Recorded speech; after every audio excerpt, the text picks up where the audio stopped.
안녕하십니까. 전기차 읽어주는 남자 전익남입니다. 네, 오늘도 테슬라 소식 그리고 현대차 소식으로 여러분들 찾게 되었습니다. 네, 간만에 현대차 소식인데 지금 트럼프 대통령이 취임을 하고 바로 IRA 폐지하겠다 얘기하고 있고, 그 와중에 좀 이런 기사도 나오고 현대 전기차 미국 보조금 못 받는다 이런 얘기들도 나오고, 그래서 이 기사 보면은 반응이 두 가지입니다. 첫 번째, 꽃이다. 네, 그럴 줄 알았다. 우리나라 테슬라 보조금 차별할 때부터 알아봤다. 네, 그리고 두 번째, 야, 저 아무리 그래도 우리 현대 전기차 보조금 못 받게 하다니 이 부들부들 뭐 이런 반응이 있는데, 근데 여러분들 아셔야 될 게 원래 현대 전기차는 못 받았습니다. 원래 보조금을 못 받았어요. 그러니까 이런 기사들 보면은 갑자기 멀쩡하게 받았던 보조금을 이제 못 받는 것처럼 인식이 은근히 되잖아요. 근데 여러분들 작년에도 이미 못 받았어요. 현대기아차는요 IRA로 인한 혜택을 못 받아왔습니다. 원래부터. 그래서 기사 보시면은 2025년 1월 2일에 현대기아 전기차가 미국의 보조금 for the first time, 네, 처음으로 받는다. 현대전기차 보조금 받는다고 했는데 미국에서 어떻게 받았지? 현대기아 전기차는 렌트라든지 리스를 통해 가지고 하면은 받을 수가 있었습니다. 그래서 그렇게 해서 팔아왔고, 보조금보다는 이제 세금 혜택이죠. 그 혜택만큼 할인을 해서 미국에 팔아왔습니다. 그래서 이 기사는 좀 약간 문제가 있다. 뉘앙스가 좀 그래. 틀린 건 아니지만 뉘앙스가 좀 그렇습니다. 그래서 이런 부분 좀 오해 안 하셨으면 좋겠고, 그리고 여기 2025년 1월 2일 기사에는 현대자동차도 이 미국의 세제 혜택을 받을 수 있게 나왔었는데, 네, 그저께 나온 기사 보면은 세제 혜택 현대차는 제외됐다. 여기에 원래 1월까지 포함이 됐던 게 아이오닉 5, 아이오닉 6, 이 GV70이었는데 이 세 가지 차종은 이 미국의 IRA 혜택을 받지 못하게 되었습니다. 반면 기아의 EV6, EV9은 다행히도 세제 혜택을 받을 수 있도록 포함이 되었어요. 그러면은 야, 역시 기아구만 해야 될 상황입니까? 근데 또 재밌는 게 트럼프 대통령이 행정명령 엄청 많이 했지 않습니까? 그 중에 하나가 바로 IRA 폐지하겠다. 그러니까 미국 전기차 보조금 주는 거 폐지하겠다. 공식 선언. 그린 뉴딜이라고 부르는 거 폐지. 야, 무슨 놈의 그린 뉴딜을 해가지고 폐지를 했어요. 그 결과적으로 뭐 이것도 뭐 의미가 그럼 없는 거 아니냐. 어차피 현대 못 받는 거. 그 와중에 기아로도 받는다했는데 어차피 IRA 폐지되는 거야. 그러면은 이거 의미 없는 거 아니냐 생각할 수도 있는데, 근데 IRA에 대해서 폐지하도록 행정명령 서명했다고 하더라도 상하원 이거 다 거쳐야 된다라고 해요. 그래서 외신들 기사 좀 몇 개 좀 봤는데 이쪽에서도 완전히 폐지될 거라는 생각은 안 하고, 이미 뭐 이거 관련해 가지고 예산 같은 것들이 확보된 것도 있고, 심지어 이 정유 사업하는 곳에도 이 관련해 가지고 보조금이 들어간대요. 그래서 IRA를 완벽하게 폐지하는 거는 사실상 불가능하다. 좀 축소되는 쪽에서 그칠 것이다 라는 얘기들이 좀 있습니다. 그래서 일단 현대차는 일단 1분기 때 지금 당장은 이 세제 혜택을 받지 못하겠지만 그래도 뭐 2분기 때는 좀 받을 수 있게 그런 식으로 좀 준비를 하겠다고 하고, 기아 EV9, EV6는 정상적으로 받게 될 가능성이 높다라고 말씀드릴 수 있을 것 같아요. 네, 물론 축소되면서 받는 이 세제 혜택이 줄어들 수 있습니다. 네, 그래서 이 기사 가지고 약간 좀 발끈하셨던 분들, 그리고 꽃이다 하셨던 분들, 네, 이거 그런 거 아니다. 별로 이거에 대해서 동의하실 필요 없다 말씀드리고 싶고, 그리고 만약에라도 미국의 전기차 세제 이 혜택에 현대기아 전기차가 포함이 되지 않아서 현대기아 전기차 이거 난리 났다 이렇게 생각하실 필요 없으실 것 같습니다. 왜냐면은 작년에 기아차 팔린 거 보시면은 전기차 비중이 그렇게 높지가 않습니다. 이것도 물론 2023년 대비 2024년에 굉장히 많이 올랐습니다. 특히 EV9 같은 경우는 이때는 얼마 안 팔렸으니까 22,000대 팔았어요. EV6보다 많이 팔립니다. 딱 봐도 미국에선 잘 팔릴만 하지 않습니까? 근데 이것조차 EV9, EV6 포함해가지고 기아차 전체 팔린 거에 한 5% 밖에 되지 않습니다. 합치면 한 4만 대 좀 넘죠. 근데 기아차는 미국에 작년에 무려 80만 대를 팔았습니다. 그러면 나머지 95%는 뭐냐? 다 하이브리드 기름차입니다. 보시면 서퍼티지 굉장히 좋아합니다. 서퍼티지가 유럽에서도 굉장히 잘 팔리고 미국에도 많이 팔리고, 그리고 텔룰라이드를 빼먹을 수 없죠. 그리고 소렌토, 네, SUV 엄청나게 팔고 있고, 그리고 제가 저번에 미국 갔을 때 와, K4 이거 굉장히 예쁘다 그렇게 말씀을 드렸죠. 미국에서는 가능한 노란색 데이라이트 이거 보고 제가 굉장히 멋있다라고 말씀드렸는데 진짜 많이 팔렸네요. 무려 14만 대씩이나. 이러니까 갔을 때 마침 또 보지. 그 정도로 많이 팔고 있고, 그리고 카니발도 조금씩 이렇게 좀 점유율을 좀 뺏어오고 있는 그런 모양새를 봅니다. 물론 이제 우리나라의 카니발 위치와 다르게 미국에서의 카니발 위치는 아직은 좀 부족하지만 그래도 이런 부분도 갈수록 좀 올라가고 있는 판국이라고 보시면 될 것 같아요. 근데 여러분 보셔야 될 게 이건 기아입니다. 현대도 비슷하게 팔았습니다. 80만 대 살짝 좀 넘게 팔았고, 현대도 마찬가지예요. 전기차 비중이 그렇게 높지가 않습니다. 아이오닉 5 44,000대, 아이오닉 6 12,000대 합쳐가지고 55,000대. 비중 같은 경우 기아보다 좀 소폭 높은 것 같아요. 그럼 나머지 거의 한 93%는 어떤 차냐? 기름차 하이브리드죠. 엘란트라 보세요. 와, 아반떼입니다. 13만 대. 그리고 현대의 텔룰라이드. 야, 11만 대 팔았습니다. 펠리세이드.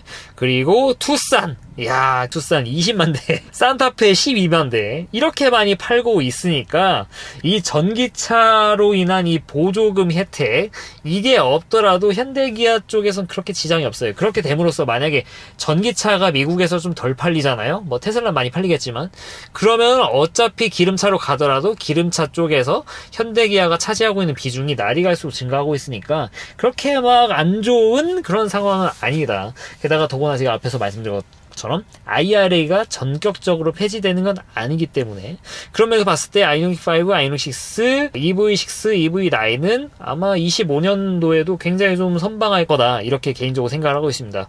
그리고 지금 현대기아가 제가 옛날부터 주구장창 말해왔던, 앞으로 이제 미국에 팔고자 하는 현대기아 차는 이 충전구 NACS로 바꾼다고 하죠. 테슬라 포트, 해골 포트로. 이때 제가 굉장히 많이 이거 칭찬? 제가 뭐라고 칭찬하나 모르겠지만 굉장히 좀 잘하고 있는 것 같다 이렇게 말씀드렸는데, 거기에 하나 덧붙여서 말씀드린 게 있죠. 바로 이 충전구를 기존에 이제 조수석에 있는 부분을 운전석 쪽으로 옮겨야 된다. 왜냐? 지금 미국에는 슈퍼차저 비중이 굉장히 높은데, 이 슈퍼차저가 V4 같은 경우 상관없지만 V3 같은 경우에는 운전석에 충전 포트가 있어야 이 충전하면서 다른 충전 자리를 차지하지 않게 할 수 있다라고 말씀을 드렸죠. 왜냐면 이제 V3 같은 경우 이 충전 길이가 굉장히 짧아요. 그래서 만약에 조수석 쪽에 있다 그러면은 경우에 따라서는 그 옆에 있는 자리에서 충전을 해야 될 수 있어요. 어차피 NACS로 바꿀 거 미국에 파는 거에 한해서는 그래도 좀 배리상한지 어쩐지 모르겠지만 이거 뭐 운전석으로 바꾸는 거 뭐 어려운 거 아니잖아요. 물론 뭐 돈이 들긴 하겠지만 그래서 그렇게 되는 거를 굉장히 좀 기대한다 말씀드렸는데, 아니나 다를까 이제 EV6 미국에 이제 생산돼서 팔리게 될 차 같은 경우에는 테슬라랑 똑같이 운전석 쪽에 심지어 테슬라 포트 NACS 포트가 탑재해서 나옵니다. 와, 이건 진짜 생산해야지. EV6뿐만 아니라 아이오닉 5도 그렇게 생산이 될 예정입니다. 다만 좀 특이한 거는 이제 EV6 GT 같은 경우에 또 반대로 조수석이 있다라고 하는데, 금형을 그냥 그 옛날 거 써서 그런 건지 모르겠지만 아무튼 이것도 결과적으로 운전석으로 바뀔 거라 생각해요. EV9이든 아이오닉 9이든 이런 부분 좀 굉장히 잘하고 있다 말씀을 드리고 싶습니다. 그래서 이런 걸 봤을 때 아마도 현대기아가 이 미국에서의 판매량이 25년도에 좀 증가할 가능성이 좀 많이 높다라고 개인적으로 생각을 하고 있어요. 심지어 이 미국에서는 중국산 전기차는 사실 고려 대상이 아니죠. 뭐 기사 보셔서 알겠지만 중국산 차량에 대해서 트럼프 정부가 관세를 100%를 내겠다. 관세 100% 매기면 이거 팔라는 게 아니죠. 야, 니네 팔지 마. 이런 건데도 팔 거야? 팔면 정말 뭐 자살골이죠. 그거는 그냥 안 파는 게 맞고. 그렇다 보니까 결국에는 이제 상대할 만한 게 뭐 테슬라라든지 뭐 이런 쪽인데, 미국 입장에서도 현대기아에 대한 견제를 할 필요가 좀 요인이 좀 떨어지는 게, 현대기아는 다 미국에다 공장을 지금 짓고 있지 않습니까? 이제 여기서 나올 거예요. 와, 이 기사 말씀드린 게 한 3, 4년 전인가 말씀을 드린 것 같은데 벌써 2025년입니다. 빨라요. 그래서 미국 입장에서는 미국에다 공장 지어주고 미국에서 생산하고 뭐 여기 자원 같은 것도 적대 관계가 아닌 곳에서 이런 원자재를 가져와가지고 조립하고 막 이렇게 한다니까 미국 입장에서는 좋죠.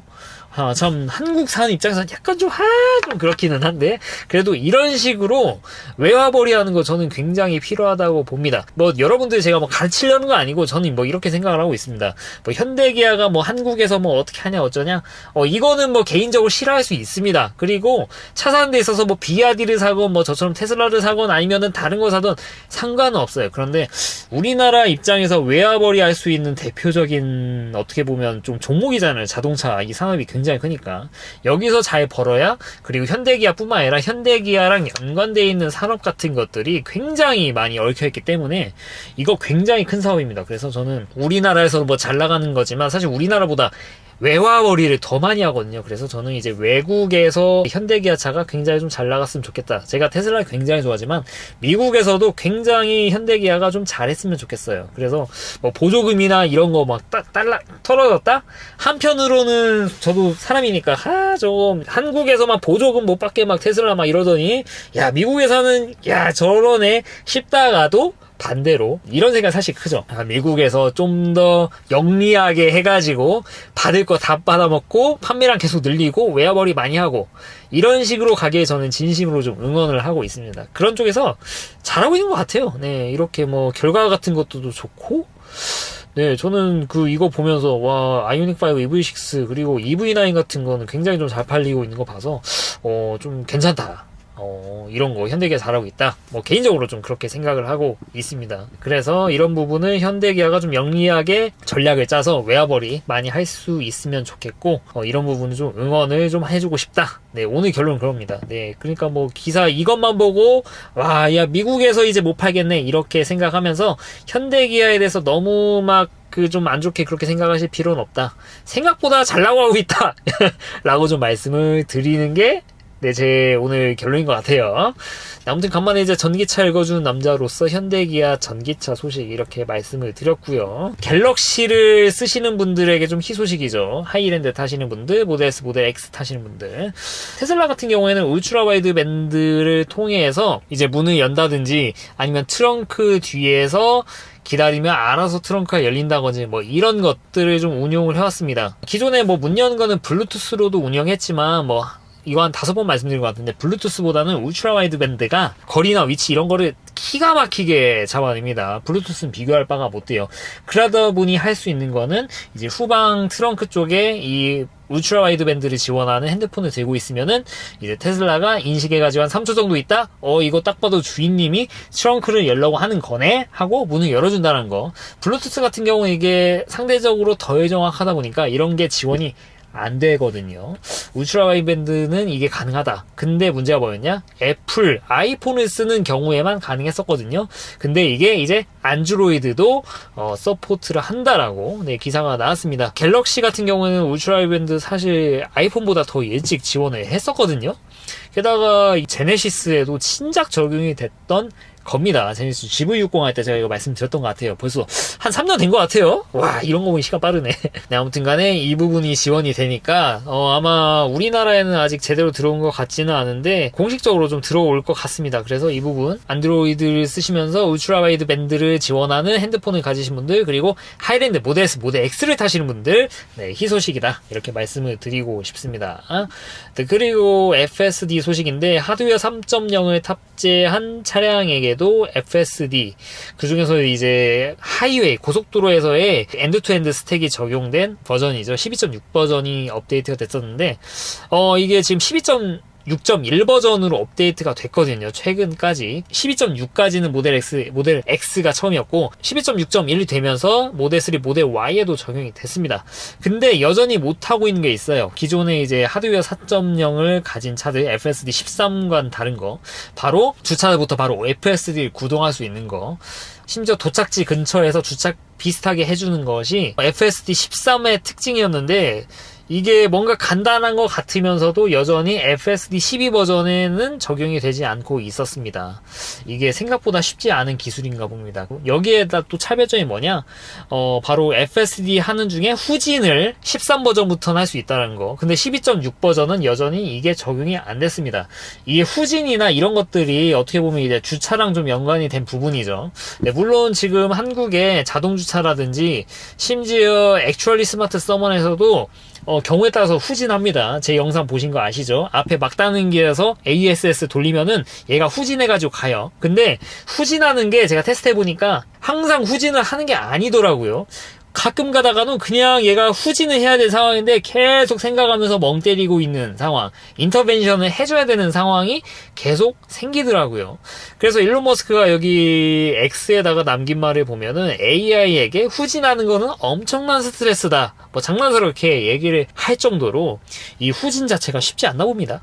쉽지 않나 봐요. 그러다 보니까 FSD 버전 13에는 적용이 됐지만 그리고 FSD 12.6.1에는 적용이 안 됐었는데, 근데 이 후진 기능이 FSD 12 버전, 결국에 이제 12.6.2 버전이라든지 12.7 버전이 될 것 같은데 거기에 탑재가 될 것 같다라는 그런 기사가 나왔습니다. 이거 후진 기능이 뭐 들어갈 거다, 뭐 이런 식으로 뭐 얘기를 한 것 같습니다. 그래서 이 후진이 적용된다라는 거, 하드웨어 4.0에서 구동되는 FSD 13 버전과 하드웨어 3.0에서 구동되는 FSD 12 버전의 차이가 좀 줄어든 방향으로 좀 가게 될 것 같습니다. 그리고 재밌는 게 사이버 추락 같은 경우에는 FSD 13 버전이 들어가 있지만 후진을 못하고, 그리고 언파크가 지금 안 됩니다. 생각보다 쉽지 않나 봐요, 이런 것들이. 그래서 이런 부분도 조만간 좀 해소가 될 여지가 있다라고 뭐 이렇게 기사가 나와가지고 좀 공유를 드렸습니다. 사실 이렇게 말씀드려도 우리나라엔 그렇게 와닿지 않는 내용인데, 다만 이런 것들이 적용이 될 수는 있습니다. 이 후진 같은 것들이 좀 원활히 된다라는 것은 이제 이것도 액츄얼리 스마트 서먼에 좀 얹어질 가능성이 높고, 그러면은 액츄얼리 스마트 서먼이 앞으로는 좀 더 보다 더 후진 적극적으로 쓰지 않을까? 네, 그리고 여기에 한 줄 더 나와가지고 지금은 액츄얼리 스마트 서먼인데 예전에 뭐 리버스 스마트 서먼이라고 많이들 들어보셨을 겁니다. 이 단어 자체가 22년도부터 나왔었습니다. 그러니까 이런 거예요. 지금 액츄얼리 스마트 서먼의 좀 강화 버전이라고 하면 될 것 같은데, 그러니까 리버스 스마트 서먼을 눌러놓고 여기서 주차 버튼 눌러놓고 그냥 차에서 내려요. 그럼 얘가 알아서 주차까지 해주는 거, 아니면은 주차할 구역이 근처에 없으면 얘가 돌면서 주차 구역 찾으면 알아서 주차를 해주는 거, 라는 거. 이게 바로 리버스 스마트 서먼이라고 보시면 될 것 같은데, 사실 이거 중국에 보면은 유튜브 영상 많이 돌아다닙니다. 이미 중국에는 잘 돌아가고 있어요. 신기하죠? 다만 이제 테슬라는 여전히 이런 것들이 없는 건데, 근데 이제 FSD 13에서 적극적으로 후진도 하고 이런 거를 봤을 때, 만약에 이제 이런 부분이 액츄얼리 스마트 서먼에 얹어지면은 이제 액츄얼리 스마트 서먼에서 좀 더 개선돼서 리버스 스마트 서먼까지 좀 이어질 가능성이 높다라고 말씀을 드리고 싶고, 제가 또 왜 이 말씀 드리냐면은 지금 이제 PP 주차 열심히 쓰시던 분들 굉장히 애로사항이 많았습니까? 리버스 스마트 서먼이 이를 보조해준다고 하면은 PP 주차가 없더라도 충분히 쓸만해지지 않나, 이 자동 주차 같은 것들이. 그런 생각이 듭니다. 근데 물론 우리나라 같은 경우에는 지하 주차량이 워낙 많고, 그러다 보니 이제 블루투스로 작동이 되는 이 앞뒤로 빼는 것들이 굉장히 중요한 부분이라서 킵업 쓰신 분들, 그리고 PP 주차를 쓰신 분들이 많을 것 같기는 하지만, 뭐 가장 베스트는 이 리버스 스마트 서먼도 들어오고 PP 주차도 들어오고, 그로 인해서 이제 킵업 주차도 들어오는 거, 이게 베스트겠죠. 네, 물론 될 겁니다. 네, 결국엔 이제 컨티뉴어스 프레스 모드가 오프로 설정되는 거, 뭐 커밍순이라고 했으니까 조만간 될 거니까, 그동안은 뭐 킵업을 봉인해 둬야겠죠. 저도 봉인했습니다. 가끔 들고 다니는데 아예 이제 건전지 빼가지고 봉인해놨어요. 아무튼간에 이 FSD 12 버전에서 후진이 들어갈 가능성이 있다, 이거 가지고 지금 막 리버스 스마트 서먼이랑 PP 주차 막 별의별 거를 말씀드렸는데 그래도 제가 말씀드린 거 뭐 너무 막 허무맹랑한 논리의 비약은 아니라고 생각을 해주시겠죠? 해주시겠죠? 네, 오늘은 현대기아 쪽, 네, 이런 뉴스들이 있어가지고 이 뉴스들에 대한 팩트를 한번 좀 다뤄드렸고, 그리고 테슬라 업데이트 소식에 대해서 좀 말씀을 드렸습니다. 네, 도움이 되셨습니까? 이상 전기차 읽어주는 남자 전익남이었습니다. 앞으로도 유익한 주제를 가지고 여러분들 찾아뵙도록 할 테니까 좋아요와 구독 부탁드리도록 하겠습니다. 긴 영상 시청해 주셔서 대단히 감사합니다.